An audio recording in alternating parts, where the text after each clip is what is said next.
It's just a fact.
Tommy, do you remember that lying to your friends? Like when you stole my guitar and you sold it so you can't eat that Vicodin. How does it feel to be knowing that you let everybody who cares about you let them down? Till he doesn't even know he's kidding himself about why no one takes his calls or ever wants him around. Wasted again. Just another night in your never-ending story. Wasted again. Just another night in your never-ending story. You just can't stop, you just can't quit, and all your friends are so sick of it. Wasted again. Just another night in your never-ending story. Tommy's going to jail after he got caught holding for somebody else. You know it's never his fault. And when Tommy gets out, nothing changes at all. Then we wait for the call saying that Tommy is gone. Tommy quit for a week, but that just didn't take. And his biggest mistake was saying he wanted a taste. Somehow a little is a lie, and a lie becomes more. And we're all sick of him, so we're showing him the door. Showing him the door. Wasted again. Just another night in your never-ending story. Wasted again. Just another night in your never-ending story. You just can't stop, you just can't quit, and all your friends are so sick of it. Wasted again. Just another night in your never-ending story. Just another night in your never-ending story. Just another night in your never-ending story. Just another night in your never-ending story. You can. This is the 80s Show on iHeartRadio.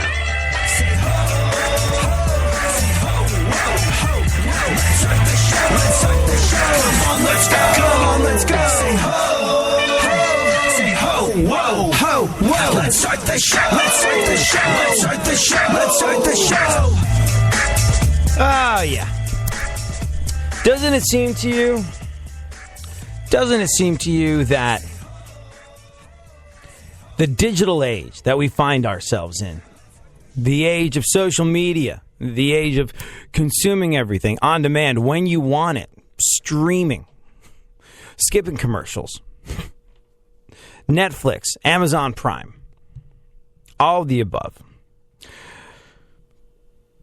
Doesn't it seem like, in a lot of ways, oh my God, it's fantastic. In the 90s, they were talking about the future, and they're right. It is amazing. It's amazing. It's incredible. Your phone. Think about maybe the first computer you ever got back in the day when a household computer became a thing in the 90s and early 2000s. And yeah, think about that time. Think about what your computer could do then and what your phone can do now. It outpaces it so much. Several years ago, like 2, 3, maybe even 4 years ago, Patton Oswalt, the comedian, got on stage and pointed this out to a bunch of his comedic peers, saying, just do it. Be yourself. There's never been a better time than this digital age to make something of yourself as a comic. You can get yourself out there with Twitter. You can get yourself out there with Facebook and YouTube. And he held up his phone and he's like, I'm holding in my hand more filmmaking capability than Orson Welles had for his movies. So the digital age, truly incredible. Very impressive stuff going on. For sure. And parts of it are amazing. Parts of it, though, doesn't it feel as though the digital age amplifies some of the worst traits in human nature 1,000-fold? The willingness with which people are leaping headlong with vigorous abandon into arguments on message boards, spouting off like confident authorities on things that they have no clue about, really. They just know, I'm going to be right. What's that old expression? Can't come to bed. Someone's wrong on the internet. Got to stay up and argue with a faceless stranger on Facebook. And people get that much more aggressive and that much more nasty, and they let things fly in ways that they never would in the past. And I'm telling you now, as we continue in this digital age, temper yourselves with a little humanity and reason. And remember the words of Doris M. Smith, who said, arguing with a fool proves that there are two.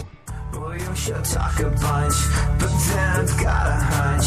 And if I step to you, you back right down. Can't see it through your snitch, and you're like Kool-Aid. You're just... Now, a year in rock spotlight, 1968. Born to be wild. In January of 1968, Steppenwolf released their debut album, including the single Born to be Wild, which charts at number 2 in the U.S. Johnny Cash records 2 live shows at California's Folsom Prison, along with June Carter and Carl Perkins. Also in January, the Beatles are number 1 with Hello Goodbye. In London, they launched their own company, Applecore, with a store, a recording studio, and record label.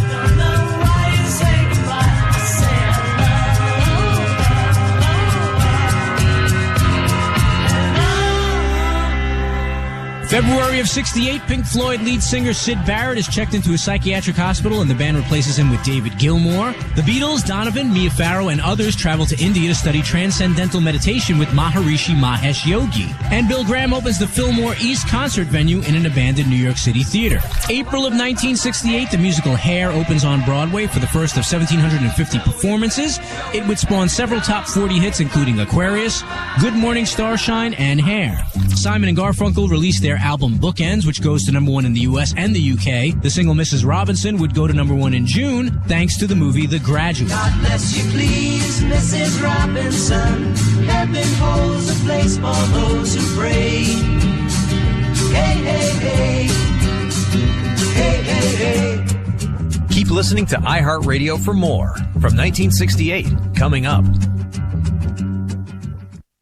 iHeartRadio goes one-on-one with Mike Rutherford to ask what he enjoys most about being an artist.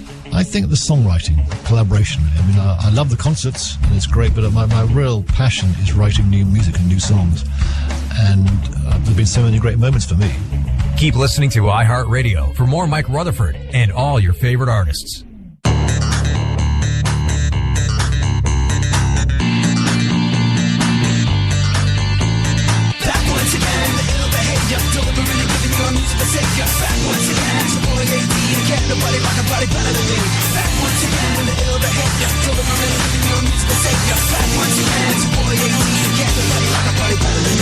Hey, you, what's that sound? Coming so loud from your radio dial. AD, we getting down when you're rocking the jams. Here I am, going back once again. I'm ruling all city like a king I am. A master plan coming from a... So today on the show, if we are very lucky, Bill Cosby will be checking in for an exclusive interview. He's not really talking to anybody about what's going on right now, but for some reason he has deigned to talk to our little show.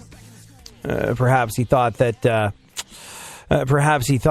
if he went for the most obscure, inconsequential radio show, wow, see, that's oh god. Perhaps he thought if he went for the most obscure, inconsequential radio show on the face of the planet, he could say what he had to say and no one would really notice. But whatever the case may be, Bill Cosby on the show in just a little bit. Right now, though, let's check in with super producer to the stars, Barry Funkhauser, and find out what the hell is going on in the world and, well, how he's doing. How are you doing, Funkhauser? I'm all right. I'm always all right. I'm always the same. You're always the same. You really are. Yep. It's true. How do you do that? I don't know. I get up every morning at the same time and have to go to bed at the same time. Do you ever get really angry? I don't think I've ever really sort of... I've never seen but when I get the angry, temperature gauge on your temper go above a 4.5. Yeah, but when I get angry... It's amazing.